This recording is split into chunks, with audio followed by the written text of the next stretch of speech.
Bring you guys my first 2013 NFL draft video, and before I get started, I'm just letting you know it might be a tad bit long, so just bear with me here. And I want to show you one thing. I have two notebooks, and I'm actually scouting for myself. This isn't, oh, let's see what Mel Kiper or Todd McShay have to say. I'm doing this on my own, giving my own opinion on it. Offense and defense. This is my offensive notebook, and just scouting players on my own. Scouting, doing my own scouting. I have, all the players filled out here, and I'm going to get to them. Hopefully I'll go anywhere from 100 to 200 players, but the point is, today I'm going to talk about quarterbacks. That's a position that everyone wants to talk about in the draft, and it's where you really start your franchise in the NFL. So, last year in the 2012 draft, you saw teams just find just gems being Andrew Luck, Robert Griffin III, even Russell Wilson in the third round. The draft could have shifted last year if Matt Barkley declared for that draft, where I believe he could have been taken at number 8 from the Miami Dolphins. I think that would have pushed Mike Tannehill back to at 11 to the Kansas City Chiefs, which would have somehow shifted that draft. This year, the Chiefs still need a quarterback, but they're drafting number 1 overall. Does a quarterback in this draft class go number 1 overall? There's no way in the world that will happen.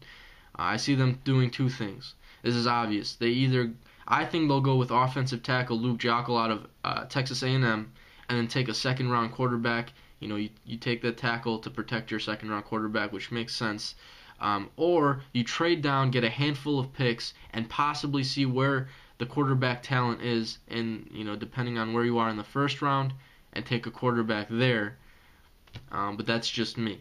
Now, talking about quarterbacks, who are the top 3 quarterbacks in this draft class? You got Mike Glennon, Geno Smith, and Matt Barkley. I think, in my opinion, Glennon will be the first quarterback taken off the board. And then again, there's always that quarterback who does sneak up later on after the combine, after interviews, after free agency, who will be in the talks with these 3 guys. Who that quarterback will be, I don't know. As for these 3 guys, let's talk about Geno Smith real quick. He's 6'3", 208 pounds. He's got a quick release. He shows patience in the pockets, but I think his biggest flaw was his big games. And the reason why I say that is, when watching tape on Geno Smith, a lot of his big plays were just off of blown coverages. He had his receivers wide open. He exploited it. And that's why he had a game where he had, I don't even know what it was, over 500 yards, I think it was, 8 touchdowns. It was ridiculous. It was a Marshall defense it's not an LSU or an Alabama or a Notre Dame defense. So, let's put things into perspective here. But I think he's the quarterback with the biggest upside. I think he's the quarterback that is boom or bust. And just because, I'm going to say it because, I'm not saying anything wrong here. Just because he's a black quarterback does not mean he's an RG3 or a Cam Newton or a Mike Vick. He's not a mobile quarterback. He is a pocket passer, and he does show patience in the pocket, which is what I like about Geno Smith. Another flaw of Geno Smith is he throws passes that are kind of high. They're overthrown, and when you do that in the NFL, your receivers are going to tip those passes, which result in interceptions. So that's something I did note down. I did jot down on Geno Smith, but overall, I think he's the biggest boom or bust guy. You got Matt Barkley, who I think is the biggest disappointment in this draft.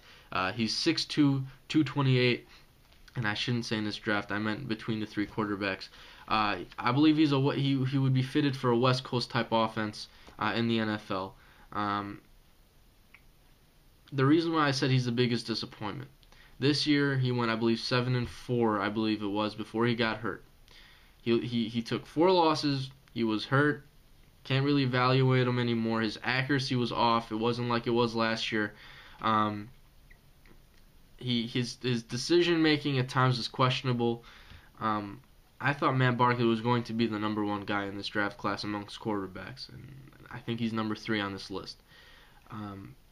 His release is okay. I don't know. I don't want to pick him apart too much. It's just I'm gonna put him number 3 between these 3 guys. Mike Glennon, on the other hand, I just said that I think he's gonna be number 1 between these 3 guys. He stands tall in the pocket. He's a pure pocket passer. He doesn't panic when he's under pressure. But when saying that, when he is under pressure, his pocket mobility lacks between Matt Barkley and Geno Smith. Matt Barkley and Geno Smith Their pocket mobility is excellent. Mike Glennon, on the other hand, when there's a defender in his face, you can chalk it up as a sack. Glennon's pocket mobility lacks extremely. He's heavy-footed. He stands pretty heavy in the pocket. Once he has the ball, he's just going to stand there. If you put pressure, you have a guy in his face, he's not moving. He's not going to go anywhere. That's his biggest flaw. But as for his accuracy, in my opinion, I think it's better than Geno Smith, and I think it's better than Matt Barkley's. He does throw a lot of short routes, so his deep ball accuracy hasn't really, I don't think, has been tested fully, but his arm strength is not a question. His arm strength, when he does throw his deep ball, he can throw a deep ball. So his biggest flaw, like I said, is he's heavy-footed in the pocket. So between the three, like I mentioned, I think Mike Glennon will be the number one guy to go. But as for a number one overall pick between these guys, there's no way a quarterback is going to go number one overall. There's no way. And if there is, you can point at laugh because that would be the dumbest pick a team can make. Where do I think these guys will go? I think Glennon can take a look at the Arizona Cardinals at 7, I believe they're drafting. Or Geno Smith could go 7 to the Cardinals. The Chiefs, I don't know what they're going to do. I don't know what they're going to do. I don't know. It's that's why I love this. You just don't know until it happens. So Barkley, though, I think he's going to be a late first and early second. I don't see him being up there. I think he'll go late first, early second, probably early second. But Geno Smith and Mike Glennon, I think, will be gone by the 20th pick. I think it's fair to say they'll be gone by the 20th pick because teams have shown to get desperate and they'll take that quarterback early, like the Minnesota Vikings. Like the Minnesota Vikings did with Christian Ponder. I don't want to say like the Jaguars did with Blaine Gabbert, but you saw in the Cam Newton draft 2 years ago, it was Cam Newton, it was Blaine Gabbert, it was Jake Locker, it was Christian Ponder, all in the top 12. Boom, boom, boom, boom, boom. You can see something like that. Teams will get desperate because this class doesn't have that talent. So those are just my thoughts. And for all you guys who are really into the NFL draft, let me know what you guys think. I'm really, interested to see what you guys have to say about it. Throw it in the comments down below. But that's all I got for you guys today. I'm out.